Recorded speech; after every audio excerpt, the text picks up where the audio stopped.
नमस्कार, बहुत स्वागत है आपका राज्य आप देख रहे हैं और मैं हूं आपके साथ दिव्या माधवानी। खबरों की बात करेंगे। कानपुर के नलवर तहसील के भीतरगांव ब्लॉक में किसानों को सरकार की योजनाओं का लाभ पहुंचने के लिए विशेष अभियान यहां पर चलाया जा रहा है। कृषि केंद्र में प्रधानमंत्री कुसुम योजना के तहत किसानों को सोलर पंप पर 60% तक की अनुदान यहां पर दिया जा रहा है। इसके साथ ही बीज वितरण और कृषि यंत्रों पर भी अनुदान की सुविधा उपलब्ध कराई जा रही है। कृषि भंडार प्रभारी शिवम उमराव ने इसको लेकर कहा है कि भीतरगांव ब्लॉक के 120 ग्राम पंचायतों और 12 न्याय पंचायतों में अनुदान पर बीज वितरण किया जा रहा है। शंकर बीज के माध्यम से डीबीटी प्रक्रिया के तहत किसानों को अनुदान का लाभ दिया जा रहा है। बीज ऐसा है जो इस समय बोया जाता हो, अच्छी फसल दे।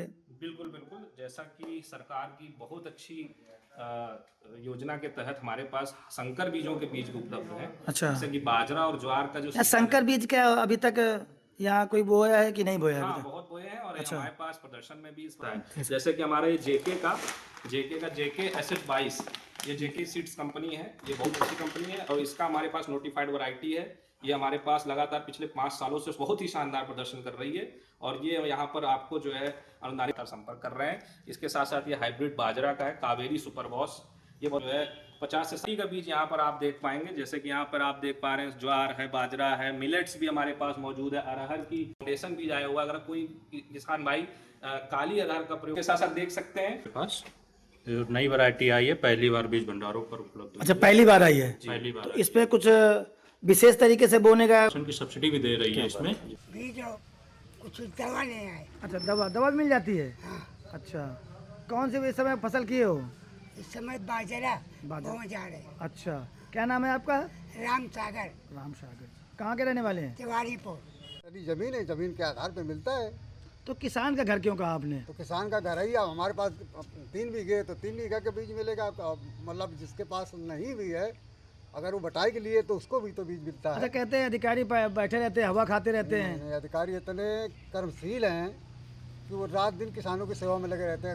अगर बीज नहीं है, अगर हम किया तो उतने ही समय बीज मंगाया जाता है यहाँ। लोग तो कहते हैं कि किसानों की बात नहीं सुनते हैं। वो तो सभी लोग अलग अलग बात करते हैं, लेकिन सच्चाई यही है कि जो ये हमारे कर्मचारी हैं, जो अधिकारी हैं, हमारे बिल्कुल सच्चे ईमानदार हैं, किसान के बेटा हैं। अच्छा, तो खेत जाते हैं आप लोग कभी देखने? खेत बराबर जिस समय मैं आपका राहुल, किस लिए आए थे यहाँ पे? यहाँ पे फार्मर रजिस्ट्री करवाने आए। अच्छा। पिताजी की डेथ हो गई थी ना। अच्छा। अभी नई विरासत ट्रांसफर करवाने। तो पैसा वैसा लेते हैं क्या? नहीं, पैसे से तो नहीं लेते। अच्छा, ऑनलाइन आप दिखा रहे हैं, मतलब कर रहे हैं। तो सर जी, क्या नाम है आपका? जी, मेरा नाम गौतम कुमार है जी। और मैं पासी कैड़ा नया पंचायत देखता हूँ, जी। जिसमें ये लोग हरिपुर से आए हुए हैं जी। अपनी फार्मर रजिस्ट्री करवाने। अच्छा, इनके पिताजी मर हो गए थे, उनकी वो रास्ता कहाँ से आए? पालपुर पालपुर से। यहाँ किस लिए आए? बीज के लिए आए। अच्छा, मिल जाता है बीज? बीज मिलता है कहाँ पे मिलता है? भीतरगांव। अच्छा, कोई दिक्कत तो नहीं? पैसा वैसा तो ले? नहीं, कोई दिक्कत नहीं। अच्छा, पैसा खाते में आता है आपके? जी। सबसे पहले मैं अपना परिचय देता हूँ। मेरा नाम शिवम उमराव है और मैं प्रभारी राजकीय बीज भंडार भीतरगांव। ये भीतरगांव ब्लॉक जो है 120 गांव में, मतलब 120 गांव को मिलाकर बना है। हमारी सेवाएं लगातार 120 गांव में दी जा रही हैं और जिस प्रकार जैसा कि इस समय खरीफ का सीज़न अपने चरम सीमा पर पहुंच चुका है, अगला जो है रबी का सीज़न, जिसमें गेहूं लाही के बीज को वितरित किया जाएगा और हमारे यहाँ पर्याप्त मात्रा में बीज उपलब्ध रहता है। और इसके लिए इस बार सरकार ने एक बहुत अच्छी पहल की है कि हमारी एक वेबसाइट है दर्शन वन पोर्टल, जैसे उसमें www.agriculture.up.gov.in के पर जाए आप और अपना पंजीकरण के माध्यम से अपनी एडवांस बुकिंग कर लें। एडवांस बुकिंग करने से फ़ायदा ये मिलेगा कि आपको जो है यहाँ पर बीज प्राथमिकता के आधार पर आपको वितरित किया जाएगा। किसानों के लिए क्या है, सरकार ने क्या नया किया है? यहाँ पे रजिस्ट्रेशन करा के आए तभी बीज मिलेगा? जी, यहाँ पर आपको रजिस्ट्रेशन हर एक व्यक्ति जिसका पंजीकरण होता है उसको ही बीज वितरित किया जाता है। जिसका पंजीकरण नहीं होता तो सबसे पहले उसका पंजीकरण करवाया जाता है। पंजीकरण कराने के लिए आप या तो स्वयं कर सकते हैं या फिर आप अपने नज़दीकी जनसेवा। गंगा को अविरल और निर्मल बनाने की दिशा में फर्रुखाबाद जिला प्रशासन ने बड़ा कदम उठाया है। जिलाधिकारी डॉक्टर अंकुर लाठर ने SME-STP प्लांट का निरीक्षण किया है, सीवेज शोधन व्यवस्था का जायजा लिया है। उन्होंने अधिकारियों को निर्देश दिए कि बिना ट्रीटमेंट में कोई भी गंदा पानी गंगा नदी में ना जाना चाहिए।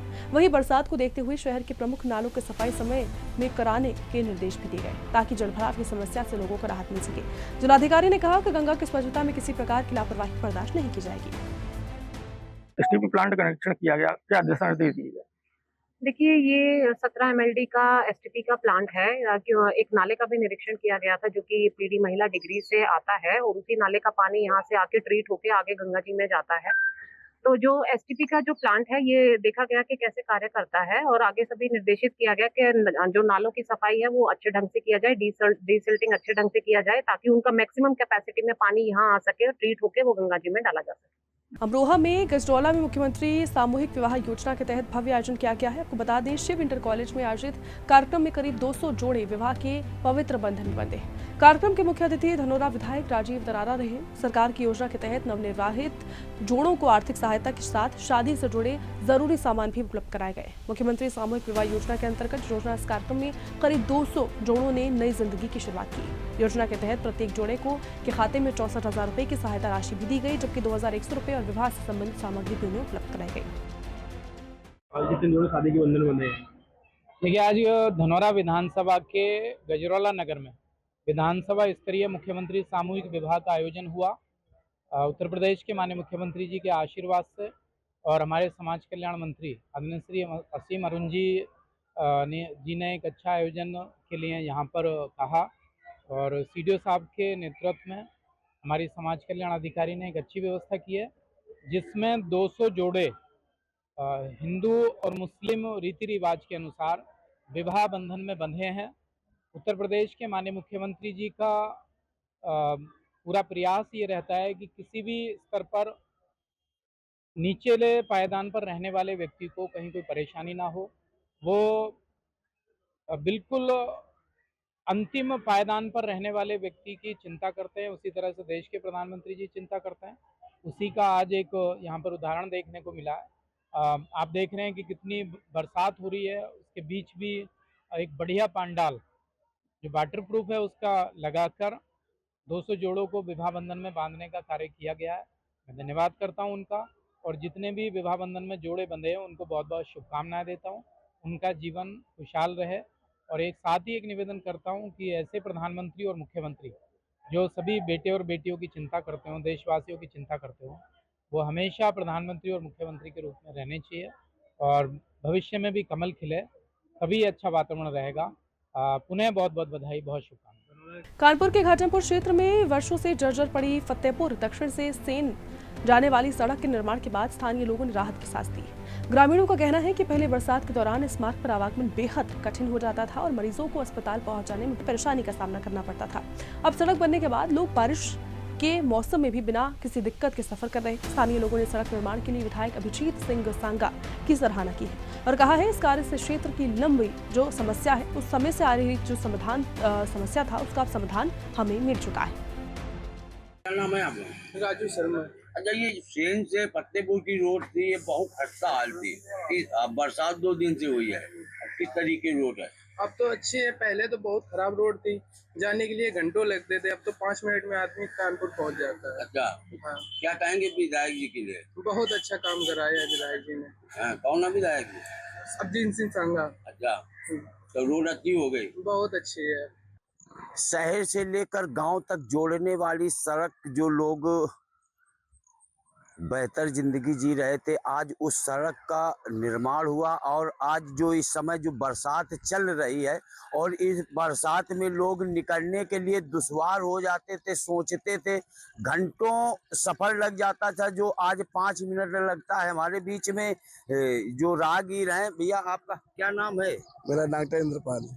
जिस तरीके आज बरसात हुई है और इस रोड से निकलना दुश्वार हो जाता था। अरे बहुत समस्या होती थी, ये समझो हम लोग 4 पहिया गाड़ी निकालते ही नहीं थे कि पता नहीं कहाँ गड्ढे में धंस जाए, नीचे इंजन टूट जाता था उसका ऐसे। इसलिए अब तो बहुत अच्छा रोड बन गया है। अब कितना समय लग जाता है? अरे अब तो 10 मिनट लगता है जरौली से आने में। क्या बात है। तो क्या कहेंगे विधायक जी के लिए? अरे विधायक जी के लिए जितने शब्द बोलो उतने कम है भाई। विकास में वो तो समझो युवा पीढ़ी के लिए एक तरह से हम लोग बिल्कुल उनको अपना वो मानते हैं। अब मानो अगर देखा जाए तो जो काम वो कर रहे हैं आज तक किसी ने नहीं किया है। जिस तरीके देखा जाए ये रोड में लोग जो मरीज भी होते थे उस तरीके उनको ले जाने के लिए बहुत बड़ी समस्याएं होती थी। आज रोड एकदम चमाचम बनी है। अब तो इतना अच्छा ही साधन हो गया है, मतलब रोड बनने के बाद कि जो ई रिक्शा लोग यहाँ सवारी के लिए परेशान होते थे, तो डेली यहाँ अब 5 मिनट 10 मिनट में सबको सवारी मिल जाती है। ई रिक्शा कर रही से आने के लिए तैयार होते, पहले कोई तैयार नहीं होता था। अगर मजबूरी में तैयार होता था तो जहाँ 20 रुपए लगते थे वो 150-200 रुपए लेते थे। अब तो बिल्कुल आसान हो जाता है, 20 रुपए किराया पड़ता है, लोग पहुंच जाते हैं। मरीजों के लिए किसी भी समय वो कोई दिक्कत नहीं होती है। तो देखिए जिस तरीके जो लोगों का मानना है कि जिस तरीके जो ये रोड खस्ता हाल थी, आज रोड ये एकदम चमचमाती हुई बनी हुई है। और जो यहाँ पे देखिए, क्या नाम है दादा? राम किशोर। अच्छा, आज बरसात बहुत भीषण हुई है और रोड बहुत अच्छी है। जिस तरीके लोगों को सुविधाएं हो रही हैं, बहुत सुविधाएं हो गई हैं। अच्छा, तो क्या कहेंगे विधायक जी के लिए? अरे विधायक जी को तो जो मैं कहूँ बहुत कम है। अच्छा, इसमें कोई दो राय नहीं। चुनाव भी नजदीक है, चुनाव से कोई अंतर नहीं पड़ता है। तो विधायक जी के लिए तन मन, धन से तो नहीं कहेंगे, लेकिन तन मन से उनके साथ। अच्छा, तो देखिए जिस तरीके जो लोकप्रियता है लोगों की विधायक जी के लिए, और जिस तरीके ये रोड का जो क्षेत्र के लिए सबसे बड़ी ये रोड बहुत बड़ी समस्या बनी हुई थी। आए दिन यहाँ पे हादसे होते रहते थे, गड्ढों में लोग गिर जाते थे, जिससे चोट भी लग जाती थी और उसका बड़ा वो था। और रोड, भैया क्या नाम है आपका? श्रीपाल। अच्छा, रोड बढ़िया धुआंधार रोड बनी है। हाँ। बरसात मगर रेलवे में पानी भर जाता है, वहाँ दिक्कतें हैं आदमी को निकलने में। तो वो रेलवे की समस्या है, वो उसका तो भी निवारण। नाली तो बनाई जाए वहाँ पे। हाँ, खलवा पुल बन गया है। अगर रोड ये बढ़िया रोड सही है। हाँ, तो क्या कहेंगे विधायक जी? विधायक जी तो जितना कहा जाए उतना कम है। हाँ, मगर इसके लिए भी ध्यान दे कि पानी निकल जाए रेलवे लाइन के लिए। अच्छा, जो आदमी निकलता है पैदल, तो मोटरसाइकिल वाला निकलता है, वो तेजी चल देता है तो सब भीग जाता है। कि गाली गलौज होती है, ये समस्याएं हैं अभी। तो देखिए जिस तरीके जो लोगों का मानना है कि जो विधायक जी ने जिस तरीके जो कार्य किए हैं वो बहुत ही अच्छे हैं, क्योंकि ये रोड की जो ये समस्या थी ये बहुत बड़ी समस्या थी। और यहाँ पे लोगों का निकलना, बरसात में तो लोग निकल भी नहीं पाते थे और सोचते थे कि जाएं कि न जाएं। और आज बरसात भी हुई मगर एक भी पानी नहीं और रोड बहुत अच्छी। भैया क्या नाम है आपका? विजय परियार। पिछली साल जो है रोड से निकल रहे थे, आज बरसात भी हो रही, आज कैसा लग रहा है रोड? नहीं, रोड तो बिंदास बना हुआ है। अच्छा, तो क्या कहेंगे विधायक जी के लिए? विधायक के लिए तो हम खुश हैं कि भाई बढ़िया काम किया है थोड़ा सा। अच्छा, तो रोड अच्छी हो गई। हाँ, रोड तो फिलहाल अच्छी है ये। अच्छा, तो देखिए जो लोगों की सबसे बड़ी जो समस्या थी ये रोड की, क्योंकि ये जो रोड थी ये हजारों गांव से जोड़ने वाली रोड थी, मगर रोड ये बहुत खस्ता हाल थी। लोगों का निकलना बड़ा दुश्वार हो जाता था। बरसात में तो सोचते थे कि जाएं कि ना जाएं, काम भी होता था मगर जो 5 मिनट का सफर है वो घंटों लग जाता था। भैया आप क्या नाम है? शंकर। अच्छा, रोड बढ़िया हो गई। पानी कहीं भरा है? हाँ, पानी रेलवे क्रॉसिंग के नीचे भरा है। अच्छा, ये रोड में तो नहीं है? रोड में कहीं नहीं। रोड क्या क्या कहेंगे विधायक जी के लिए? अरे बढ़िया काम किया उन्होंने, और क्या। अच्छा, तो देखिए जिस तरीके विधायक जी की लोकप्रियता है वो साफ तौर पे दिख रही है लोगों के प्रति। जिस तरीके की ये जो रोड थी ये फतेहपुर से सेन, ये बहुत बड़ी समस्या थी और इस समस्या का निवारण भी हुआ और विधायक जी ने जो निवारण किया उससे बहुत बड़ी लोकप्रियता हुई। आपका क्या नाम है? चंद्रशेखर साहू। अच्छा, जिस तरीके पिछली वर्ष इससे रोड से निकलना बरसात में दुश्वार हो जाता था, आज कैसा लगा? अरे यार तो टमाटर बिल्कुल गैर डाले चले जाओ। अच्छा, तो क्या कहेंगे विधायक जी? बढ़िया, विधायक जी बहुत बढ़िया काम किया। अच्छा, तो देखिए जिस तरीके जो विधायक जी के लिए जो बिठूर ये विधानसभा थी और इस विधानसभा में सबसे खस्ता हाल रोड यही थी। और इस रोड का जब से जो रोड बनी है तो लोगों के लिए, और बरसात में तो बहुत बड़ी समस्या थी, लोगों को निकलने के लिए निकल नहीं पाते थे। आज उसी रोड से जो है फर्राटा भरते हुए जा रहे हैं। गजेंद्र सिंह के साथ लाखन सिंह, सुदर्शन न्यूज, घाटमपुर। फर्रुखाबाद में पुलिस ने पुलिस लाइन से सिपाही के सरकारी आवास में हुई लाखों रुपए के जेवरों की चोरी महज 10 घंटे में इसका खुलासा किया है। पुलिस ने इस मामले में निकित यादव नामक आरोपी को चोरी के जेवरों के साथ गिरफ्तार कर लिया है। पुलिस अधीक्षक कार्तिक सिंह ने कहा है कि घटना के खुलासे के लिए सीओ सिटी अभेश वर्मा जो है उनके नेतृत्व में टीम गठित की गई थी। जांच में सामने आया है कि आरोपी दूध सप्लाई के बहाने पुलिस लाइन जाता था। पहले से आवास की रेकी भी कर चुका था। आरोपी के खिलाफ चोरी और मारपीट के मुकदमे जो है वो पहले से भी दर्ज बताए जा रहे हैं।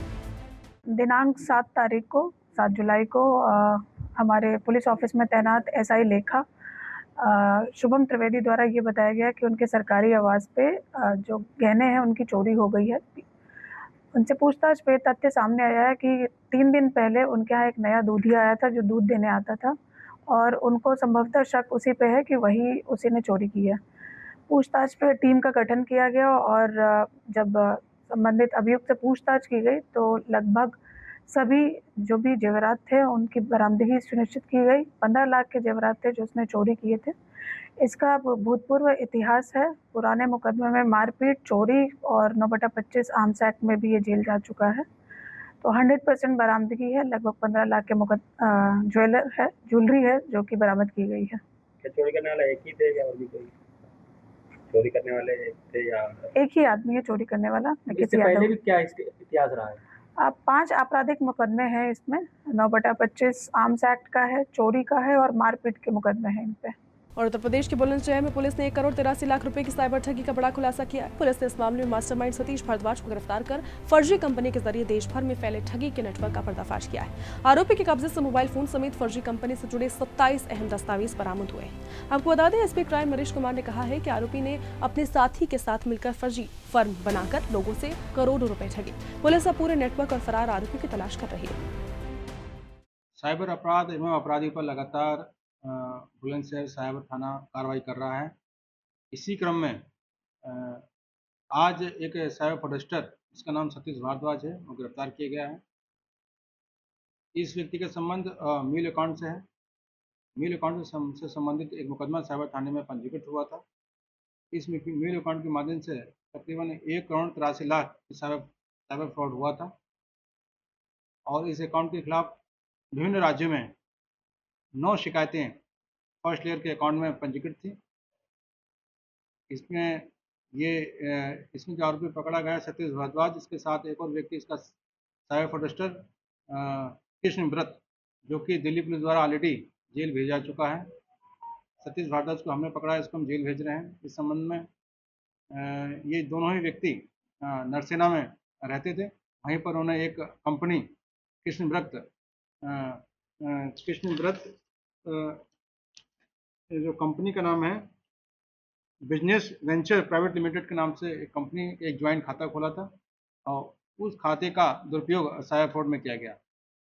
इसमें और आगे की वैधानिक कार्रवाई की जा रही है।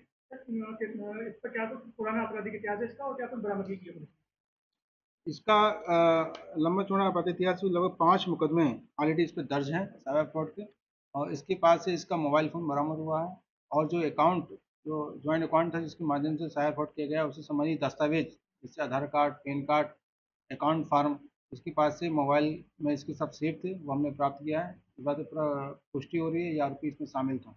और भी लोग हैं इनके अलावा और इसमें विवेचना प्रचित है। शीघ्र शेष आरोपी की गिरफ्तारी की जाएगी। जैसे भी व्यक्ति प्रकाश में आता है तो कार्रवाई की जाएगी। फिलहाल अभी तक की जानकारी में 2 आरोपी थे। एक दिल्ली में ऑलरेडी साइबर फ्रॉड में बंद है, उसके खिलाफ हम बी वारंट दाखिल करके उसको भी हमारे न्यायालय में तलब कराएंगे और सतीश भारद्वाज को आज जेल भेजा जा रहा है।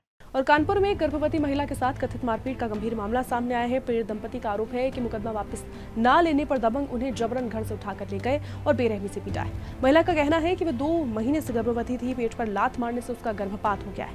पीड़ित परिवार का आरोप है कि स्थानीय दबंग लगातार मुकदमा जो है वो वापस लेने का दबाव बना रहे थे और झूठे केस में फंसाने की धमकी दे रहे थे। सुनवाई न होने पर दंपति ने पुलिस कमिश्नर कार्यालय पहुंचकर न्याय और आरोपियों के खिलाफ सख्त कार्रवाई की मांग की। मेरे पति को पहले पकड़ लिया, फिर इसके बाद हमको पकड़ के उनकी लड़कियों ने पकड़ा जिनका नाम शिवानी, खुशबू, उनकी माँ ने पकड़ा हमको। उनके लड़कों ने मेरे पेट में लात मारी। हम 2 महीने के प्रेग्नेंट थे। मेरा मिसकैरेज हो गया सर। और बहुत परेशान, हम अपने घर नहीं जा पा रहे हैं बहुत दिन से। ऐसा क्यों कर रहे हो? सर मेरे पति के खिलाफ मुकदमा करते हैं, वो वापस लेने के लिए करते हैं। फिर यही सब मतलब इस मामले से रहते हैं। अब हम बहुत परेशान हैं। थाने में शिकायत की थी? थाने में शिकायत की, लेकिन अभी तक मुकदमा नहीं किया गया। आज आप लोग कहाँ पर शिकायत करने आए हैं? Commissioner office. क्या आश्वासन मिला है? बोला गया है कि अब आगे कार्रवाई होगी। सर मामला हमने काफ़ी दिन से हमारे ऊपर प्रयास किया जा रहा हमला कराने का। पार्षद पति जो हैं उनके ऊपर मुकदमा कराया था हमने। उन्होंने हमको मारपीट करवाया था तो उनके ऊपर मुकदमा दर्ज था। काफ़ी दिन से वो हमसे प्रयास कर रहे थे कि इसको वापस ले लो। हमने वापस नहीं लिया तो हमारे साथ में उन्होंने कहा कि तुम्हारे ऊपर भी मुकदमा लिखवा देंगे। हमने लिखवा दीजिए। एक दिन हमको बंद करा कर रखा। हमारे मोहल्ले के महेंद्रनाथ, सोनू और विकास, दीपू, इन सब के ऊपर पास्को एक्ट पहले से लिखा हुआ है। मतलब दबंग टाइप के लोग हैं ये लोग। उनसे हमारा विवाद करवाया गया। फिर वो लोग सब लोग हमारे घर आए। उनकी बात हमने नहीं मानी। घर आए, हमको घर से CCTV कैमरे के सामने हमको उठा करके ले गए और हमको घर ले जाके बांध के मारा और हमारी पत्नी को ले जाके मारा जा करके। और मेरी पत्नी प्रेग्नेंट थी और उसके बच्चा गिर गया, डॉक्टरी हुई है। हम एक दिन पूरा एडमिट रहे अस्पताल में। अच्छा, किस लिए मारा? तो विवाद क्या है? मुकदमा वापस लेने की वजह से। कोई प्रॉपर्टी का विवाद होता है? जी, हमारा घर खरीदने के चक्कर में हमारे माँ बाप नहीं हैं। बचपन में मेरे माँ बाप एक्सपायर हो गए थे। हम अकेले अपने घर में अपने बीवी बच्चों के साथ रह रहे हैं बस। कौन पार्षद है, कहाँ के पार्षद है? पनकी पड़ाव पार्षद है, नित्या आशीष वाजपेयी नाम है उनका जी। और वो फ़ोन करा रहे थाने में। पहले ये बोला गया ये भी केस ना करो वरना तुम्हारे ऊपर छेड़खानी लिखवा देंगे। हमने कहा मेरे पास सबूत है, आप लिखवा दो, हम सब बता देंगे जाकर के ऊपर, हम साहब को बता देंगे जाकर। शिकायत आपने करी? जी, हमने शिकायत करी है साहब के। अभी वो लड़की आई हुई थी, हमको देख करके चली गई और सर को झूठा बता रही थी। हमने सर को बताया कि सर यही लड़की थी, तो वो देख करके चली गई। हमने सर को बताया पूरी बात, तो सर ने उसको काट दिया, उसको वापस कर दिया है उसको। चंदौली के सकलडीहा कोतवाली क्षेत्र के इटवा गांव में पुलिस ने कथित धर्मांतरण गिरोह का भंडाफोड़ किया है और आपको बता दें 6 आरोपियों को गिरफ्तार कर लिया है। पुलिस के अनुसार प्रार्थना सभा की आड़ में लोगों को प्रलोभन देकर ईसाई धर्म अपनाने के लिए प्रेरित किया जा रहा था। छापेमारी के दौरान पुलिस ने बाइबल, करीब 200 पंपलेट और साथ ही 50 धार्मिक पुस्तकें, माइक और होम थिएटर, एक कार और 2 बाइक बरामद किए। आरोपी के खिलाफ उत्तर प्रदेश विधि विरुद्ध धर्म संपरिवर्तन प्रतिशोध अधिनियम के तहत मुकदमा दर्ज कर आगे की कानूनी कार्रवाई की जा रही है। पुलिस मामले की जांच में जुटी है। आज थाना सकलडीहा थानाध्यक्ष भूपेंद्र निषाद को और उनकी टीम को ये सूचना मिली कि ग्राम इटवा में कुछ संदिग्ध आचरण के व्यक्ति वहां पर धर्म परिवर्तन जैसी कुछ शिकायत मिली। इस सूचना पर तत्काल थानाध्यक्ष सकलडीहा और उनकी टीम मौके पर पहुंची तो ग्राम इटवा में एक जिला पंचायत सदस्य हैं, उनके भाई के आवास पर प्रार्थना सभा होते हुए मिली। यहाँ पर 6 व्यक्तियों को हिरासत में लिया गया है और उनके कब्जे से कुछ आपत्तिजनक पुस्तकें और कुछ इस तरह से पंपलेट और मौके पर PA सिस्टम और एक 4 पहिया वाहन और कुछ मोबाइलें भी बरामद हुई हैं जो धर्म परिवर्तन से संबंधित बताई जा रही हैं। इस संबंध में इन सभी व्यक्तियों को थाना सकलडीहा पर लाया गया है और इनसे पूछताछ की जा रही है और जो जानकारी मिली है उसके आधार पर थाना सकलडीहा में सुसंगत धाराओं में अभियोग पंजीकृत किया जा रहा है और इनसे विस्तृत पूछताछ करके विवेचना में जो भी बातें और प्रकाश में आएंगी उसके अनुसार आगे की कार्रवाई की जाएगी। इसमें बताया जा रहा है कि कुछ लोग हैं जो कि पहले भी धर्म परिवर्तन के मामले में आरोपी हो चुके हैं। हाँ, इसमें एक व्यक्ति है जो पूर्व में भी इस आरोप में जेल गया है, जिसके विरुद्ध ये मुकदमा पंजीकृत है। उस पर हम और गहराई से छानबीन भी कर रहे हैं। जो स्थिति होगी आपको अवगत कराया जाएगा। उत्तर प्रदेश के बिजनौर जिले से गौशाला की जो 32 जामी उसको लेकर गंभीर आरोप सामने आए हैं। आपको बता दें शेरकोट थाना क्षेत्र के नसीर दीवाला स्थित अस्थायी गौशाला में गौवंशों के भूखे प्यास से तड़पने और 2 गौवंश की मौत जो हुई है मृत मिलने से इसका दावा किया गया है। ग्रामीणों का आरोप है कि गौवंश के लिए चारे, स्वच्छ पानी और साथ ही समुचित देखभाल की व्यवस्था नहीं है। साथ ही सहभागिता योजना के तहत गौवंश जो देने के बदले कथित अवैध धनराशि मांगने के आरोप लगाए गए। मामले की सूचना मिलने पर प्रशासन मौके पर पहुंचा है, जांच की बात कही है। फिलहाल पूरे प्रकरण की जांच जारी है। बिजनौर के शेरकोट में बनी एक अस्थायी गौशाला जो मुस्तफापुर तैयब में बनी है। ये करोड़ों की लागत से बनाई गई गौशाला में गौ माता की हालत बद से बदतर है। ना तो खाने के लिए हरा चारा है, ना ही कोई गोवंश को पीने के लिए कोई साफ पानी है। इसमें अभी जैसा बताया गया कि 2 गोवंश भूख प्यास से तड़प कर मर भी गए हैं, लेकिन हालात वही बद से बदतर। करोड़ों की लागत से बनी इस गौशाला का आखिर कब तक सुधार हो पाएगा, क्योंकि इसमें करोड़ों की लागत से ये गौशाला बनी थी, जिसमें लगातार जो है गांव देहात से अनुदान भी इन्हें मिलता रहता है, लेकिन हालत वही गौ माता की बद से बदतर। अभी 2 गौ माता मरी पड़ी हैं, जिनकी ना तो कोई अभी दबाने की कोई व्यवस्था की गई है, ना ही कोई अंतिम संस्कार का कोई कार्य किया गया। लगातार अभी 2-3 गौवंश ऐसे भी हैं जो बीमारी की हालत में पड़े हैं। ना कोई डॉक्टर की व्यवस्था है। डॉक्टर यहाँ जैसे बताया जा रहा है, ये बताएं सुबह आए, लेकिन ऐसा नहीं लगता कि डॉक्टर ने उसका गौ माता का कोई इलाज किया हो। लेकिन हालत फिर वही हम कहेंगे कि गौ माता की जो है तड़प कर मरने को मजबूर है। कारण सिर्फ ये है कि ना तो इन्हें कोई हरा चारे की व्यवस्था है और ना ही कोई साफ पानी की व्यवस्था। अब देखना ये होगा इस करोड़ की लागत से बनी इस गौशाला का आखिर कब तक उद्धार होता है। कैमरामैन जयप्रकाश के साथ मैं नवनीत राजपूत, सुदर्शन न्यूज़, बिजनौर। धामपुर तहसील क्षेत्र में थाना शेरकोट में गांव पड़ता है तैयबपुर सराय नसीरुद्दीन वाला, वहाँ एक स्थायी गौशाला है। वहाँ गोवंश की बहुत ही दयनीय स्थिति है। रोज वहाँ गोवंश की मौत हो रही है और कई गोवंश जो है भूख से तड़प रहे हैं और बीमारी के कारण वहाँ लगातार मौत हो रही है। इस पर क्या कहेंगे? इस प्रकरण में मैं अपने लेखपाल को भी इन्फॉर्म करता हूँ। लेखपाल उसकी स्थलीय जांच करके मुझे रिपोर्ट दे देंगे, फिर मैं इसके ऊपर कार्रवाई करता हूँ। सर, आधा दर्जन तो लगभग आधा दर्जन के करीब वहाँ गोवंश तड़प रहा है भूख प्यास से, जिसकी देखरेख वहाँ सही तरीके से नहीं हो पा रही।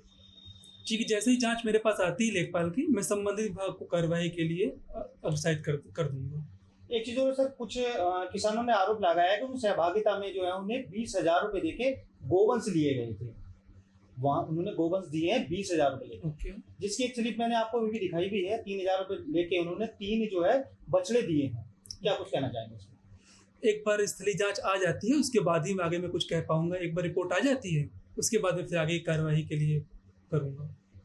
कांकेर जिले के कोयलीबेड़ा ब्लॉक के ग्राम निंदेड़ में पिछले 6 से 7 वर्षों से आंगनबाड़ी भवन अधूरा पड़ा है। भवन का निर्माण पूरा न होने के कारण केंद्र आज भी किराए के एक छोटे से कमरे में यहां पर संचालित हो रहे हैं। इससे ननिहालों की पढ़ाई, साथ ही खेलकूद और पोषण संबंधी गतिविधियां प्रभावित हो रही। ग्रामीणों का कहना है कि कई सालों से निर्माण कार्य अधूरा है, लेकिन अब तक उसे पूरा नहीं कराया गया है। उन्होंने प्रशासन से जल्द भवन निर्माण पूरा कराने की मांग की है, ताकि बच्चों को सुरक्षित और सुव्यवस्थित वातावरण मिल सके, शिक्षा और पोषण सेवाएं मिल सके। रूपाबाई साहू, मैं निर्दय की कार्यकर्ता हूँ। मैम, यहाँ कितने दिन से आप यहाँ पे आंगनबाड़ी यहाँ पे चला रहे हैं? 8-9 साल तो हो गया। 8-9 साल हो गया। तो आप लोग आंगनबाड़ी भवन नहीं बना है? बन रहा है, आधा अधूरा पड़ा है। तो इसकी जानकारी आप अपने उच्च अधिकारी को दिए हैं? उच्च अधिकारी भी जानते हैं और सचिव सरपंच के हाथ में है शायद। आप लोग को तो यहाँ पे बहुत मुश्किलों का सामना करना पड़ता होगा। नहीं, ऐसे में तो घर जैसे लगता है। मैं मतलब बहुत साल से सहायिका है, तो अपना घर जैसे लगता है। कुछ का कमी होने नहीं देते हैं। समस्तीपुर महाविद्यालय में करीब 22,52,000 रुपए की अग्रिम राशि के समायोजन को लेकर प्रशासनिक विवाद गहरा गया है। महाविद्यालय के प्राचार्य ने इस मामले की जानकारी विश्वविद्यालय के कुल सचिव को पत्र लिखकर दी है। उनका कहना है कि विभिन्न कार्यों के लिए अग्रिम राशि लेने वाले संबंधित जो कर्मी हैं, उनसे अब तक नियमानुसार उसका समायोजन नहीं किया गया। वहीं कर्मचारी संघ ने प्राचार्य के भेदभावपूर्ण कार्रवाई और बदले की भावना से कम करने के आरोप लगाए हैं और धरना शुरू कर दिया है। अब पूरे मामले में विश्वविद्यालय प्रशासन की कार्रवाई पर सभी की नजरें टिकी हुई है। क्या नाम हुआ आपका? मेरा नाम विकास। क्या कहना है आपका? मेरा कहना ये है कि हमारे जो आज हम इस समस्तीपुर इकाई से प्रधानाचार्य के खिलाफ आज होने पर बैठे हुए, आज मेरा 6वां दिन। आज तक हमारे प्रधानाचार्य को ये मुनासिब नहीं लगा कि हमारे अपने घर के बच्चे और हमारे घर के हमारे सहकर्मी बैठे हुए हैं, उनसे कुछ हम बात कर लें ताकि उनकी समस्याओं का निदान हो सके। मतलब ये इनकी तानाशाही रवैया है कि हम उनके खिलाफ धरना पर हैं, मगर वो हम लोगों से वार्ता करना भी उचित नहीं समझे। मेरा नाम वरुण कुमार मिश्रा हुआ। किस पद पे यहाँ है? LDC। क्या मसला है, क्या मुद्दा है जिस वजह से आप लोग यहाँ धरना? ये सर मसला है 2022 से लेकर के 23 तक पूर्व प्रधानाचार्य के द्वारा मुझे कुछ रिव्यू दिया कि जिसका काम भी हो चुका है और समायोजन के लिए पूर्व लेखापाल संजीव कुमार सिंह को टोटल पेपर हम प्रस्तुत कर चुके हैं। और ये वर्तमान प्रिंसिपल जब से आए हैं तब से हमको नोटिस दे करके बार बार प्रताड़ित करने का काम कर रहे हैं। मतलब मानसिक टॉर्चर हो, एक तरह से रैगिंग किया जा रहा है। जी। और उतना ही नहीं, पूर्व प्रधानाचार्य के पति डॉक्टर अरविंद कुमार द्वारा मोबाइल पे धमकी दी जा रही है कि आपके नाम से इतना एडवांस है, हम आप पर FIR करेंगे, आप हड़ताल में मत जाए। ये दबाव बनाया जा रहा है। जी, दबाव बनाया जा रहा है। अगर आज के बाद कोई भविष्य में अप्रिय घटना अगर मेरे साथ होती है तो उसकी सारा जवाबदेही पूर्व प्रधानाचार्य के पति पर होंगे और वर्तमान प्रधानाचार्य। जो गैर शैक्षणिक संघ होता है यूनिवर्सिटी के अंतर्गत, उसी संघ के जुड़े हुए हैं दीपक कुमार जी, अध्यक्ष समस्तीपुर महाविद्यालय के समक्ष ये भी धरना पर बैठे हैं। क्या विषय है, क्या विषय संगत है और एज ए अध्यक्ष आप क्या कहना चाहेंगे, क्या मांग है आप लोगों की? जी बताइए। सबसे पहले मैं ये बताऊँ कि हमारे जो प्रधानाचार्य इनके रवैये की वजह से हम लोग यहाँ बैठे हैं। हम लोग जिस वार्ता करने जब इनके पास गए थे इससे पहले, जिसमें कुछ मांग हम लोगों ने रखा था, 4 या 5 मांग थे, उसमें पेपर है। हाँ ठीक है, मेरे पास है, बताइए। तो मांग के ऊपर में उनका क्या कहना है? मांग के ऊपर उनका ये कहना होगा कि एक एक करके पॉइंट करके जब एक मांग को नकारते थे और मांग कुछ भी वैसा नहीं था। जो मांग अभी इन लोगों ने कहा है वो है ही।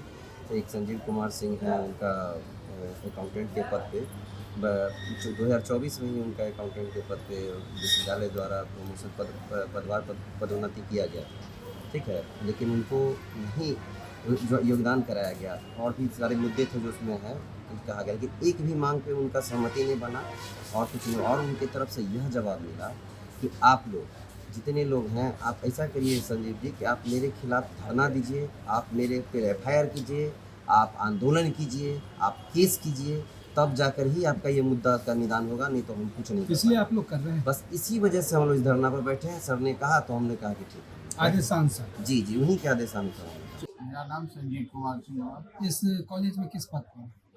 अभी वर्तमान में हम UGC के पद पर हैं और विश्वविद्यालय द्वारा जो प्रमोशन हुआ उसमें मेरा लेखापाल अकाउंटेंट का पद निर्धारित किया गया। आपके साथ क्या मामला है, क्यों आप धरना पे बैठे हैं? मेरा कहना यह है, जो यूनिवर्सिटी के मिथिला विश्वविद्यालय यूनिवर्सिटी के द्वारा जो 2024 में प्रोन्नति हुआ है, उस प्रोन्नति में सभी कर्मचारी का योगदान प्रधानाचार्य महोदय के द्वारा करा लिया गया, लेकिन मेरा योगदान अभी तक और न ही मुझे कार्यभार सौंपा गया है और मैं इधर उधर भटक रहा हूँ। मिथिला विश्वविद्यालय कुलपति महोदय, कुलसचिव महोदय, प्रधानाचार्य महोदय को मैं कई बार लिखित, मौखिक और ईमेल के माध्यम से आवेदन दे चुका हूँ। उनका एक ही बात है कहना कि मैं आपका योगदान नहीं कराऊंगा, जबकि मैं आपको एक आश्वस्त दिलाना चाहता हूं कि मैं 31 वर्ष से इस महाविद्यालय में अपना योगदान सेवा दे रहा हूं। आज तक इनसे पहले 17 प्रधानाचार्य के साथ रह करके मैंने काम किया हूं।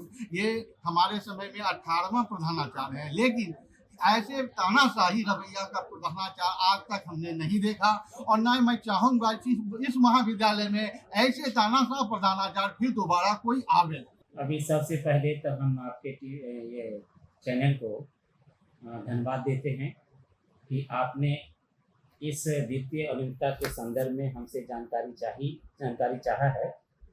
ऐसा इसलिए है कि सर्वप्रथम यहाँ फीस विभाग के शौचालय में कुछ समस्या आई। मुझे जानकारी मिली कि यह श्री प्रमोद कुमार के द्वारा रिनोवेशन कराया गया है। मैंने उन्हें सूचित किया कि जहाँ जो दिक्कत है उसे आप ठीक करा दें, लेकिन जब हमने उन्हें लिखित दिया तो उन्होंने आके सार्वजनिक रूप से 10-20 शिक्षकेतर कर्मचारी और 10-20 शिक्षकों के बीच में उन्होंने हमें देख लेने की चुनौती दिया, देख लेने की धमकी दिया। मैंने माननीय कुलपति को इस संदर्भ में पत्र लिखा। माननीय कुलपति ने उन्हें शोकॉज किया और 24 घंटे के अंदर शोकॉज का जवाब देने को कहा। और मामला चूंकि बढ़ता जा रहा था, उन पर शिकंजा कसता जा रहा था, उनको लगा कि हमारा ट्रांसफ़र हो जाएगा, इसलिए उस ट्रांसफ़र को रुकवाने के लिए या किसी भी प्रकार की कोई कार्रवाई करने के लिए कार्रवाई ना हो जाए, इसकी आड़ में वो परीक्षा अवधि में भी अभी इग्नू नई दिल्ली के द्वारा एक आयोजन परीक्षा चल रही है। दूसरी परीक्षा हमारा 8 तारीख से आठ जुलाई से विश्वविद्यालय की भी परीक्षा चल रही है। बार बार मैंने उनको आगाह किया है, लिखित रूप में भी, व्हाट्सएप के माध्यम से भी, मेल के माध्यम से भी, कि परीक्षा अवधि में किसी भी संगठन द्वारा धरना या प्रदर्शन करना बिहार विद्यालय परीक्षा अधिनियम के तहत ये अपराध है। आप लोग ऐसा नहीं करें, आप लोग अपने अपने काम पर आएं और अपना जो आवंटित आपका कार्यस्थल है उस पर बैठकर। वित्तीय अनियमितता संबंध में क्या जानकारी है? वित्तीय अनियमितता के संबंध में जानकारी है कि यहाँ के लगभग 10 कर्मचारियों ने ये अग्रिम राशि प्राप्त किया था और इस अग्रिम राशि में भी व्यापक रूप से वित्तीय नियम का उल्लंघन हुआ। एक व्यक्ति को यदि एक दिया जाता है अग्रिम राशि तो उसके संबंधन के पश्चात ही दूसरी राशि दी जाती है, लेकिन यहाँ तो एक विद्यार्थी को 9 बार, 6 बार, 3 बार धड़ल्ले से दिया गया, जो कि एकदम वित्तीय अपराध है। यह किसी भी स्थिति में नहीं होना चाहिए। वहाँ यह माना जाता है कि जो जिनकी प्राथमिक भूमिका होती है श्री संजीव कुमार की, उन्होंने इसमें व्यापक गड़बड़ियाँ की हैं, क्योंकि प्राथमिक सूचना उनको देनी चाहिए वर्षर को या प्रधानाचार्य को कि ये आदमी एक बार अग्रिम राशि ले लिया, इसका समन्वय नहीं हुआ। ऐसी स्थिति में आप अपने स्तर से आदेश देना चाहेंगे, लेकिन उन्होंने ऐसा नहीं किया। तकरीबन हमें लगता है सबको मिला के 40 से 50 लाख के बीच का होगा, जिसमें से 2 कर्मचारियों का समन्वय हो चुका है और 2 कर्मचारियों ने माननीय कुलपति से यह अनुरोध किया है कि हमसे डरा धमका कर या हमसे तथ्य छुपाकर चेक पर साइन करा लिया, पेपर पर साइन करा लिया। और उनमें इन लोगों का कहना है, मुझे भी इसका रिसीविंग दिया गया है, मुझे भी एक पेपर दिया गया है। उन लोगों का ये आरोप है कि श्री प्रमोद कुमार और संजीव कुमार मिलके हम लोग के साथ धोखाधड़ी किए हैं और हम लोग इस बारे में पूर्णतः कुछ पता नहीं है, क्योंकि मैं चतुर्थवर्गीय और निम्न वर्गीय लिखित हूँ। और कानपुर के शिवराजपुर थाना क्षेत्र में पुलिस एक युवती की बेरहमी से पिटाई करने का आरोप लगाया है। आपको बता दें, परिजनों का दावा है कि युवक के खिलाफ पहले से मुकदमा दर्ज था, लेकिन पुलिस उसे निजी वाहन से पकड़ के पहले एक निजी स्थान पर ले गई, बाद में थाने पहुंचाया। आरोप यह भी है कि देर रात हंगामे के बाद युवक पर धारा 151 के तहत कार्रवाई की गई। युवक ने सोशल मीडिया पर वीडियो भी इसका वायरल हुआ है, जिसमें उसने पुलिस पर मारपीट का आरोप लगाया। फिलहाल पुलिस की ओर से इस मामले में विस्तृत आधिकारिक प्रतिक्रिया सामने नहीं आई। मैं विनय पाल शिवराजपुर थाना के साबलपुर बेठा गांव में रहता हूं। मुझे कल सुबह 10 बजे टूर टैक्स के पास से SI Himanshu Singh, SI Abhishek Singh, SI Lokesh Solanki, SI Vikrant Yadav अपनी पर्सनल गाड़ी में बिठा के अपने पर्सनल आवास पे लेके गए, जहां मुझे ले जाके डंडा और पट्टों बेल्टों से मारा और मुझे जान से मारने की धमकी दे रहे थे और मुझे थाने नहीं लेके जा रहे थे। जब मेरे परिजनों को पता हुआ तब इनकी गाड़ी के नंबर इनके पास पहुँचे, तब ये शाम को 6:30 बजे मुझे शिवराजपुर थाने ले गए और मुझे शिवराजपुर थाने में ले जाके मुझे एसआई अटल सिंह और एसआई सुरेश कुमार, इन लोगों ने मेरे बाल पकड़ के उखाड़े और मुझे चप्पलों से और लात घोंसों से मारा। संभल के कैलादेवी थाना क्षेत्र के लखनपुर गांव में 21 वर्षीय विवाहिता का शव घर के अंदर फंदे से लटका मिलने से सनसनी फैल गई है। मृतका के परिजनों ने पति और ससुराल पक्ष पर दहेज और बच्चे के चोचक के सामान को लेकर प्रताड़ित करने और हत्या का आरोप लगाया। घटना के बाद ससुराल पक्ष के लोग घर छोड़कर फरार बताए जा रहे हैं। पुलिस ने शव को पोस्टमार्टम के लिए भेज दिया है। वहीं पुलिस का कहना है कि फिलहाल पोस्टमार्टम रिपोर्ट आने के बाद ही सब खुलासे हो पाएंगे। यहाँ से 5 दिन पहले लड़की की ससुराल वाले बुला के ले गए। ठीक है। मैंने मना किया कि अभी मत ले जाओ, तो 5 दिन पहले यहाँ से गई है। फिर लड़की का फोन आया, पापा लड़का को गर्मी लग रही है तो नहीं पंखा ले जा। फिर उसके बाद कोई मेरे पास फ़ोन आया। कल 2-2:30 बजे इन्होंने फ़ोन किया कि आपकी लड़की फांसी खा गई है और हसीना बेगम में भर्ती है। यहाँ पहुँचे हम तो वहाँ पर लड़की नहीं थी। फिर हम वहाँ पहुँचे तो इनके परिवार से कोई हमारे पास नहीं आया, सब लापता थे। अकेली डेड बॉडी पड़ी और नहीं कोई इनके परिवार का कोई सदस्य नहीं था। लड़की के जो गहना था मेरा वो भी लड़की के सिर से उतार लिया गया। बर्तन भाड़ा कोई ना, सब इन्होंने अपने घर से बाहर कर दिया। रात हम आए लाश लेके तो इन्होंने कोई ना संग आया हमारे, ना कोई परिवार का, ना गांव का। हमारी गाड़ी में रख के हमारी बेटी की लाश हम उठा के यहाँ लेके आए। सुबह अंतर देखो मैंने, सुबह भी ये कोई ना आया, अब आए यहाँ पे ये। अब आए? हाँ, सो तोड़ से। क्या लग रहा है आपको? मुझे क्या लग रहा है, ये तो अपने रुतबे में। आपको क्या लग रहा है?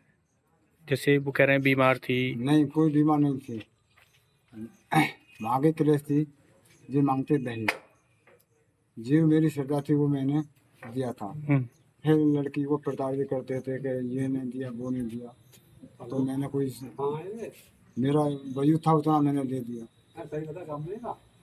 फिर 5 दिन पहले ये उसके बाद मुझे कुछ पता। कितने दिन पहले शादी की थी आपने? लगभग 2-1.5 साल हो रहा है, जैसे कि कोई इनका लेने देने का कोई मैटर हुआ। हाँ।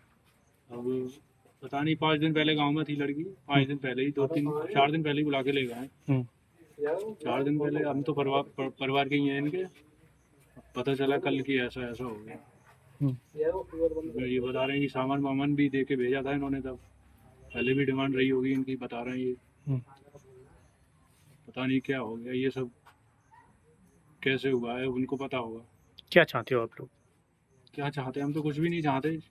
क्या चाहते हैं, अब जो होगा वो सही हो जाएगा, जिसको हुआ है वो गलत हुआ है ना। फर्रुखाबाद में बढ़ती सड़क दुर्घटनाओं पर अंकुश लगाने के लिए पुलिस अधीक्षक आरती सिंह की पहल पर यातायात पुलिस ने अनोखा जागरूकता अभियान चलाया। अभियान के तहत यमराज की वेशभूषा में एक कलाकार सड़कों पर उतरा, लोगों को हेलमेट पहनाने, सीट बेल्ट लगाने और साथ ही निर्धारित गति सीमा का पालन करने, शराब पीकर वाहन न चलाने, ड्राइविंग के दौरान मोबाइल का इस्तेमाल न करने का संदेश दिया है। इस दौरान यातायात नियम तोड़ने वाले वाहन चालकों को चेतावनी देने के साथ सड़क की शपथ, इसको लेकर सुरक्षा जो मानी जानी चाहिए उसकी शपथ भी दिलाई गई।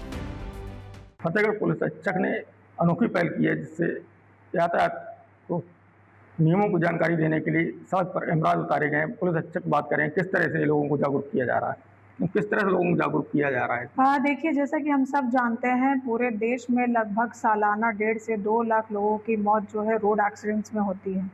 जनपद फतेहगढ़ में भी जो रोड एक्सीडेंट्स हैं उसमें कमी लाने का प्रयास किया जा रहा है। अलग अलग स्कीम्स निकाली जा रही हैं, सीसी टीम बनी है। हम लोग मौके पे जाके एक एक चीज़ों का मूल्यांकन कर रहे हैं, जो भी इंजीनियरिंग इश्यूज़ हैं लोगों को अवेयर कर रहे हैं, इन्फोर्समेंट की भी कार्रवाई कर रहे हैं। अवेयरनेस के ही एक प्रोग्राम के तहत एक व्यक्ति को तथाकथित यमराज बना के पेश किया गया है। लोगों को बताया जा रहा है कि यातायात नियमों का पालन करिए, अदरवाइज़ न सिर्फ अपने आप को बल्कि और दूसरे की जान को भी जोखिम में डालेंगे। तो ये एक अनूठी पहल है, प्रयास है कि लोग ज़्यादा से ज़्यादा जागरूक हों, यातायात नियमों का पालन करें और न सिर्फ अपनी बल्कि दूसरों की भी जान को बचा सकें। और बोकारो में विशेष गहन पुनरीक्षण यानी SIR 2024 अभियान को गति देने के लिए जिला प्रशासन ने जनप्रतिनिधियों के साथ समीक्षा बैठक की है। उपायुक्त और जिला निर्वाचन पदाधिकारी अजय नाथ झा ने चास नगर निगम क्षेत्र में अभियान की धीमी प्रगति पर चिंता जताई। सभी जनप्रतिनिधि साथ ही BLO, युवाओं और स्वयं सहायता समूह को इससे सक्रिय सहयोग की अपील की है। बैठक में मतदाता सूची के शुद्ध अद्यतन और साथ ही त्रुटिरहित बनाने पर जोर दिया गया है। प्रशासन ने कहा है कि मतदाता जो है वो ECI NET ऐप और साथ ही साल 2003 के मतदाता सूची के माध्यम से अपना विवरण सत्यापित कर सकते हैं। कानपुर पहुंचे उत्तर प्रदेश राज्य महिला आयोग के अध्यक्ष विजया रटाक्षकर जो है उन्होंने जन सुनवाई के दौरान महिलाओं से जुड़े 61 मामले की सुनवाई की है। इनमें पारिवारिक विवाद, यौन उत्पीड़न, साइबर अपराध और संपत्ति विवाद से जुड़े मामले प्रमुख रहे। उन्होंने संबंधित अधिकारियों के साथ समन्वय कर अधिकतम मामले के निस्तारण के निर्देश दिए और कहा कि महिलाओं को त्वरित न्याय दिलाना आयोग की सर्वोच्च प्राथमिकता है। इस दौरान उन्होंने महिला आरक्षण बिल को जल्द लागू करने की भी वकालत करते हुए कहा कि इससे महिलाओं की राजनीतिक भागीदारी बढ़ेगी। आज हमने यहाँ पे उत्तर प्रदेश पुलिस के साथ 17 जिलों का एक 2 दिन का यहाँ पे प्रशिक्षण रखा है। पुलिस को अनेक प्रकरणों को हैंडल करना होता है विविध प्रकरण उनके पास आते रहते हैं। ये सभी प्रकरणों में महिलाओं के मामले में हमें बहुत संवेदनशील रहने की ज़रूरत होती है।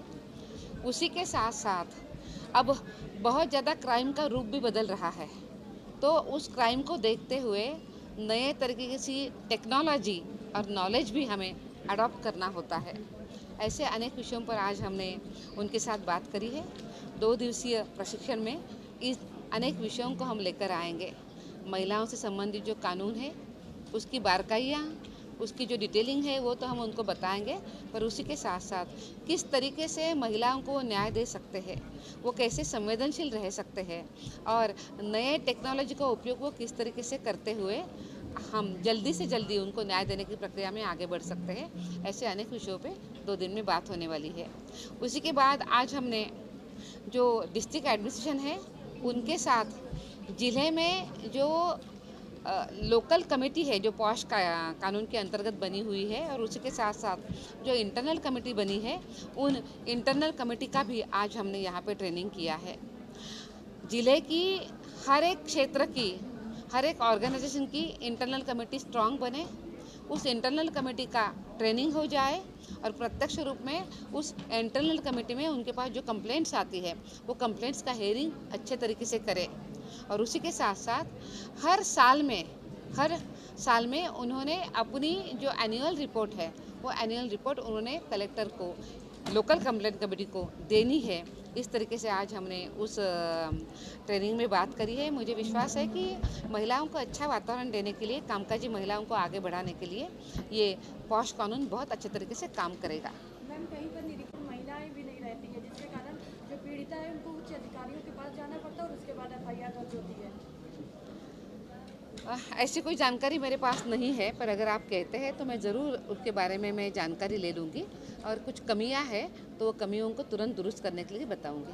मैम, लगभग सभी जिलों में आप जाके सुनवाई कर रही हैं, अब तक सबसे ज़्यादा किस जिले के मामले में ज़्यादा सुनवाई है? मुझे ऐसा लगता है कि हम कोई कंपैरिजन नहीं करेंगे। उसका कारण है कि हर एक ज़िले का, हर एक प्रदेश के अलग अलग तरीके से कंप्लेंट्स आते रहते हैं, तो हमने उसको सॉल्व करने के लिए हमने सोचना चाहिए। पर एक कॉमन बात मैं ज़रूर बताऊंगी कि कमीशन के पास जो मामले आते हैं ये आधे मामले ये महिलाओं के उत्पीड़न के, परिवार से या आपस के जो झगड़े होते हैं इसके मामले ज़्यादा आते हैं। साइबर क्राइम अभी बहुत ज़्यादा बढ़ रहा है, तो साइबर क्राइम के मामले अभी बहुत ज़्यादा आने शुरू हो गए हैं।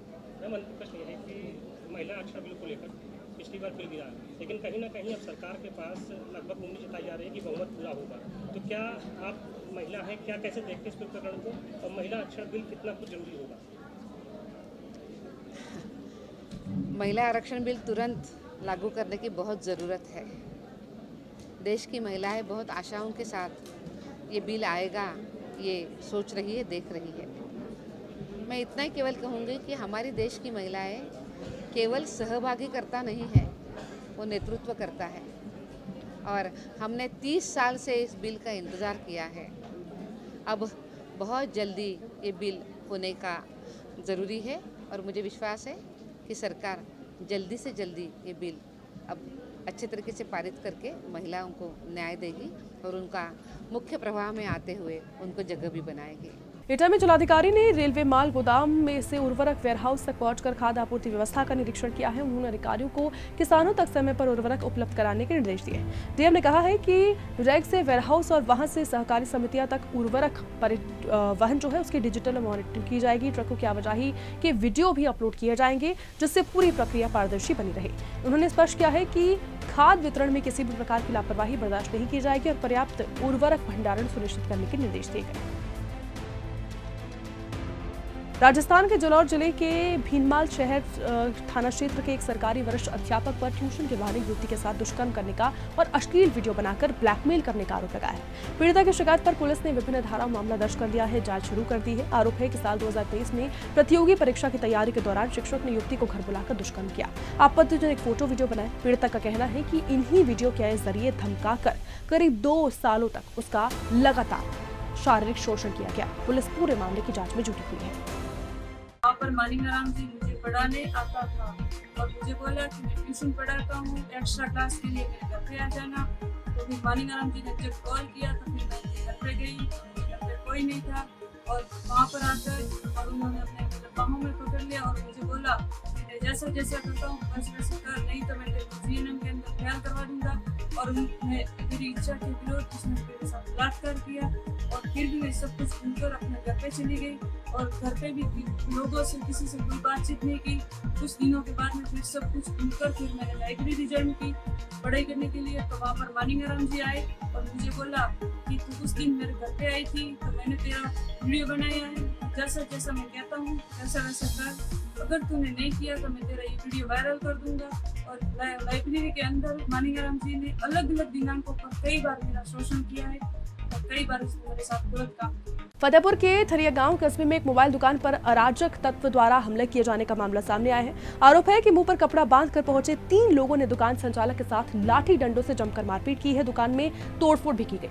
पूरी घटना दुकान में लगे सीसीटीवी कैमरे में कैद हुई है। हमले में दुकान संचालक घायल हो गया है। घटना के बाद इलाके में हड़कंप मच गया है। वही मामला थरिया गाँव जो थाना क्षेत्र है वहां का है। पुलिस पूरे मामले की जाँच कर रही है।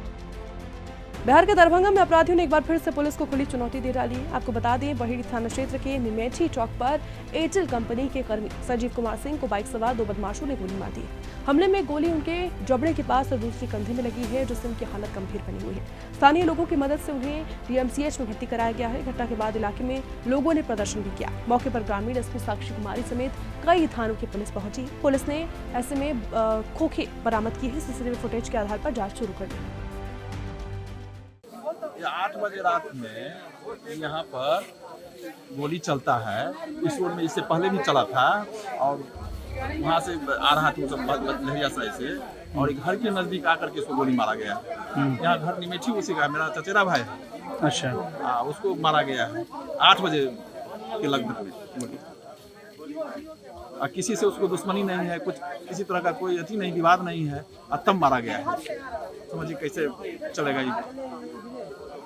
क्या कितने लोग अपराधी थे, क्या थे कुछ अपराधी के बारे में तो वही जो हम लोग प्रत्यक्ष से तो है नहीं, सामने से तो नहीं देखे हैं, लेकिन पता चला है कि कोई 2 आदमी था, एक मोटरसाइकिल से, अपाची मोटरसाइकिल से था। अच्छा, ऐसा मैंने सुनने में आया। हम थे नहीं अपने, लेकिन यहाँ पर जो था प्रत्यक्षदर्शी में वो बता रहे थे कि 2 आदमी से था अपाची से, वही उसको चलते हुए अपाची पर गोली, इसका भी अपाची है गाड़ी, सिर्फ चलते हुए गाड़ी पर मारा है गोली। उसके मुंह के नजदीक से गोली लगा है, मुंह में लगा है गोली। क्या घायल हुए, कहाँ गोली लगी है? क्या मुंह में लगा है गोली? मुंह में। क्या स्थिति है अभी? अभी तो हम लोग देखे नहीं है, इलाज के लिए भेजा गया है और हम लोग अभी उसका पूरा परिचय नहीं मिला है कि क्या स्थिति में है। हत्या नहीं हुई है अभी। प्रथम दृष्टया जो हम लोग को साक्ष्य मिल रहा है और जो चश्मदीद गवाह हैं उनके हिसाब से संजीव कुमार सिंह नामक व्यक्ति, जिनकी उम्र 42 वर्ष है, वो काम करके अपने टावर से, एयरटेल टावर चंदन पट्टी में काम करते थे और वो निमेठी चौक के रहने वाले थे। वो वापस जा रहे थे। बीच रास्ते में उनकी बाइक को रोक के 2 अभियुक्त जो कि बाइक पे सवार थे और उनको 2 गोली मारी गई है। एक गोली गाल में लगी है, यहाँ जबड़े में, और एक कंधे में लगी है। अभी फ़िलहाल वो इलाजरत हैं अस्पताल में और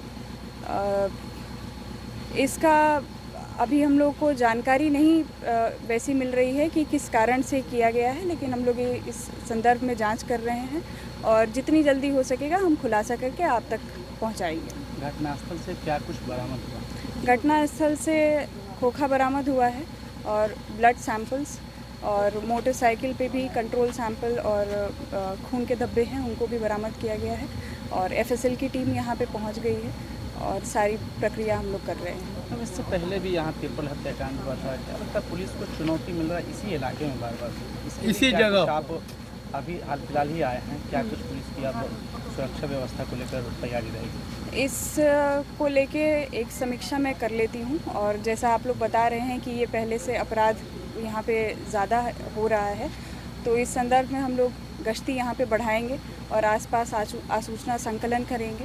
अपने जो आसपास के जनप्रतिनिधि हैं वहाँ पे जो भी अपराधी इधर उधर से आ रहे हैं, ये घटना कर रहे हैं, उनके बारे में आसूचना संकलन करके हम लोग उस पर कार्रवाई करेंगे। कोई CCTV इस जगह पे तो आप देख रहे हैं CCTV हम लोगों को नहीं मिल रहा है, लेकिन निमाठी चौक से लेके वहाँ तक जितने भी CCTV हमें मिलेंगे हम सारे खंगालेंगे। गुजरात के सूरत में हालिया रिकॉर्ड बारिश और जलभराव की स्थिति की समीक्षा के लिए मुख्यमंत्री भूपेंद्र पटेल ने उच्च स्तरीय बैठक की है। बैठक में उप मुख्यमंत्री हर्ष संघवी, साथ ही केंद्रीय मंत्री CR पाटिल, जनप्रतिनिधि और प्रशासनिक अधिकारी मौजूद नजर आए हैं। शहर में भविष्य में जलभराव रोकने के लिए करीब 500 करोड़ रुपए के विकास कार्यों को मंजूरी दी गई। इस राशि से ड्रेनेज व्यवस्था मजबूत करने, साथ ही खाड़ियों के सुधार और जल निकासी क्षमता बढ़ाने पर काम होगा। उप मुख्यमंत्री हर्ष संघवी ने कहा है कि राहत कार्य में सभी एजेंसियों ने सराहनीय काम किया है। उन्होंने स्पष्ट किया कि लापरवाही पाए जाने के जिम्मेदार अधिकारियों के खिलाफ कार्रवाई की जाएगी।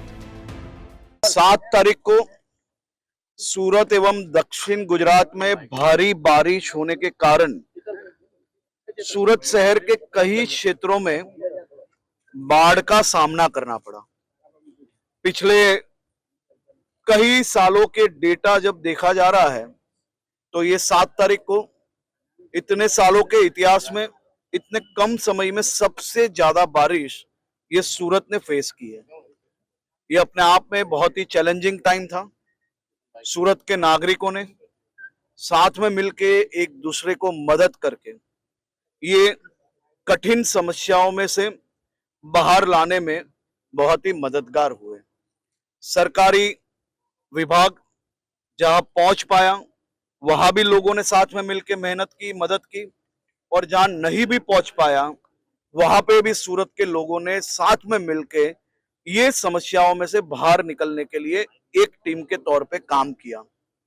ये बहुत ही चैलेंजिंग टाइम था क्योंकि सूरत ही नहीं लेकिन देश के महत्तम क्षेत्रों में कभी भी एक साथ इतनी बारिश नहीं हुई है। सूरत के 7 से 8 ऐसे क्षेत्र थे जहां पे पानी बहुत ही भर चुका था। सूरत महानगर पालिका, पुलिस, जिला तंत्र, NDRF, SDRF सब लोगों ने रात दिन एक करके मेहनत की। बहुत ही बड़ी संख्या में लोगों को स्थलांतरित करने में भी सफलता प्राप्त हुई और कई जगह ऐसी थी जहां लोग एक दूसरे को मदद करके स्थलांतरित करने में एक दूसरे को मदद की है। आज मुख्यमंत्री जी ने सूरत में खास रिव्यू बैठक रखी थी।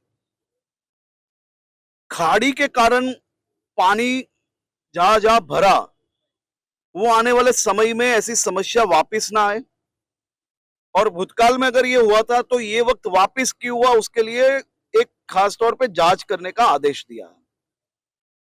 अगर कहीं हुआ था तो ये वापस कैसे हुआ, अगर किसी की भूल है तो उस पे क्या किया जाए। खास तौर पे अगर कहीं पे भी रोड, रास्ते, सड़कें, स्ट्रीट लाइट कोई नुकसान हुआ है जो नया था तो उसमें अगर कहीं पे भी नुकसान हुआ है तो उस पे इंक्वायरी भी हो, नोटिस भी हो और जरूर पड़े तो FIR भी हो, उसकी भी सूचना दी है। खाड़ी प्रोजेक्ट के माध्यम से शहर में पानी आते हुए रोक पाने के लिए मुख्यमंत्री जी ने आज 500 करोड़ रुपए का ऐलान किया है। कल शाम तक कैशडोल सभी लोगों को मिल जाए उसके लिए खास करके व्यवस्था की गई है। आने वाले दिनों में ये सर्वे के बाद जो लोगों के दुकानों में नुकसान हुआ है, कई लोगों के घर में नुकसान हुआ है, उनके साथ सरकार कैसे खड़ी रह पाए उसके लिए एक योजना बनेगी। आभार। उत्तर प्रदेश के संभल में बनने वाले भव्य श्री कालिक धाम को गंगा एक्सप्रेसवे से सीधे जोड़ने की तैयारी तेज कर दी गई है। प्रस्तावित 4 लेन सड़क के लिए प्रशासन ने सर्वे और चिन्हीकरण का काम शुरू कर दिया है। आपको बता दें, असमोली क्षेत्र के दबोई खुर्द गांव में प्रशासनिक टीम ने मौके पर पहुंचकर सड़क की जद में आने वाले मकानों का सर्वे किया है। इस परियोजना की जद में 47 मकान आए थे जिन्हें स्वामियों को नोटिस जारी कर दिए गए। पुलिस ने लाउडस्पीकर के माध्यम से लोगों को पूरी जानकारी भी दी है। प्रशासन का कहना है कि सभी कार्रवाई नियमानुसार होनी चाहिए। ये देखिए, अचौड़ा कंबो थाना क्षेत्र में कलकी धाम से गंगा एक्सप्रेसवे को कनेक्ट करने के लिए 4 लेनिंग का जो PWD द्वारा कार्य किया जा रहा है, उसमें PWD की भूमि पर कुछ व्यक्तियों के द्वारा अपने आवास बनाए गए हैं। उसी के संबंध में स्थानीय पुलिस की मदद से PWD के नोटिस जो है संबंधित लोगों को जो है वो निर्गत कराए गए हैं। सर, कितने मकानों का मामला सामने आया है? देखिए, अभी जो मेरे पास सूचना है वो लगभग 47 व्यक्तियों को ये नोटिस जो है वो निर्गत किए गए हैं। इसमें असमौली थाना क्षेत्र और एचौड़ा थाना के भी कुछ व्यक्ति शामिल हैं। सर कितना समय दिया गया इन लोगों को? देखिए, ये पीडब्ल्यूडी का है जो नोटिस में है, उनका जो नियमानुसार जो समय है वो पीडब्ल्यूडी के नोटिस में लिखित है। ग्वालियर पुलिस ने फरार आरोपियों के खिलाफ चलाए जा रहे अभियान के तहत बड़ी सफलता हासिल की है। पुलिस अधीक्षक के निर्देश में बाहुड पर जो थाना पुलिस है उसने अपहरण और फायरिंग के मामले में फरार चल रहे 10-10 हजार रुपए के इनामी आरोपियों को गिरफ्तार कर लिया है। थाना प्रभारी आलोक सिंह परिहार ने कहा है कि करीब 1 महीने पहले हुई वारदात में शामिल राहुल यादव और सोनू यादव लंबे समय से फरार चल रहे थे। पुलिस लगातार उनकी तलाश कर रही थी। दोनों आरोपियों की गिरफ्तारी के बाद मामले में आगे की कानूनी कार्रवाई की जा रही है।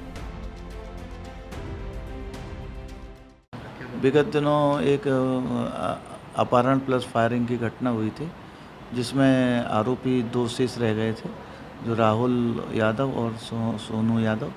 दोनों को हमने राउंड अप करके गिरफ्तार किया है और उनके कब्जे से एक कार बेलेनो कंपनी की बरामद की, मारुति बेलेनो, और आज न्यायालय में भी पेश किया है, जिसके संबंध में जो अन्य जो साक्ष्य थे वो भी इकट्ठे किए हैं और सभी आरोपी अभी गिरफ्तार हो गए हैं। उनके विरुद्ध चार्जशीट माननीय न्यायालय में शीघ्र पेश करेंगे। यहाँ ये विगत 1 महीना हो गया है, उस समय से लगातार फरार चले आ रहे थे। पुलिस अधीक्षक महोदय द्वारा इन पर इनाम भी घोषित किया गया। और आजमगढ़ के पवई थाना क्षेत्र के हिरती गांव में दादा और पोते की कुल्हाड़ी से हत्या किए जाने के इलाके में सनसनी फैल गई है। मृतकों की पहचान 70 वर्षीय जगदम्बा प्रसाद यादव और 25 वर्षीय अंकित यादव के रूप में हुई है। सूचना मिलती है वरिष्ठ पुलिस अधीक्षक doctor Anil Kumar, forensic team, साथ ही डॉग स्पॉट और सर्विलेंस टीम मौके पर पहुंची है। घटनास्थल के पास खेत में खून से सनी कुल्हाड़ी बरामद की गई। प्रारंभिक जांच में पारिवारिक विवाद और पुराने रास्ते के विवाद की बात सामने आई है। पुलिस ने कई टीमें गठित की है, मामले की जाँच शुरू कर दी है और आरोपी की तलाश भी जारी है। आज थाना पवई के गांव के अंतर्गत सुबह सूचना मिली थी कि 2 व्यक्तियों की हत्या हो गई है। इस सूचना पर तुरंत पुलिस और फील्ड यूनिट और सभी अधिकारी मौके पर पहुंचे। घटना के प्रत्येक पहलू की गहनता से जांच करी जा रही है। अभी तक की जानकारी के अनुसार परिजनों ने जो मृतक हैं उनके नाती और पाटीदारों पर आशंका जताई है। पुलिस की टीमें आरोपियों की गिरफ्तारी और सख्त कार्रवाई के लिए गठित की गई हैं। फील्ड यूनिट और बाकी जो जांच की और कार्रवाई है वो प्रचलित होने वाली है। परिजन जो है वो तहरीर लिख कर दे रहे हैं। जैसे ही इस संबंध में आगे जानकारी होगी आपको अवगत करा दिया जाएगा। सर, पूर्व में पैसे के लेन देन के लिए कुछ मामला प्रकाश? पूर्व में जो मृतक हैं उनके एक पुत्र जो बीमार थे, उनके इलाज को लेके परिवार में विवाद था और उन्हीं का जो पुत्र है उसके ऊपर परिजन हत्या की आशंका जता रहे हैं। राशि का भी मामला आ रहा है प्रकाश में? इस तरह का 1.5-2 साल पूर्व एक कोई प्रकरण संज्ञान में आया है। इन सभी प्रकरणों की और बिंदुओं की गहनता से जांच की जा रही है। तो फिलहाल के लिए आपका राज्य में इतना ही। देश दुनिया की तमाम खबरों के लिए लगातार देखते रहिए सुदर्शन न्यूज। नमस्कार।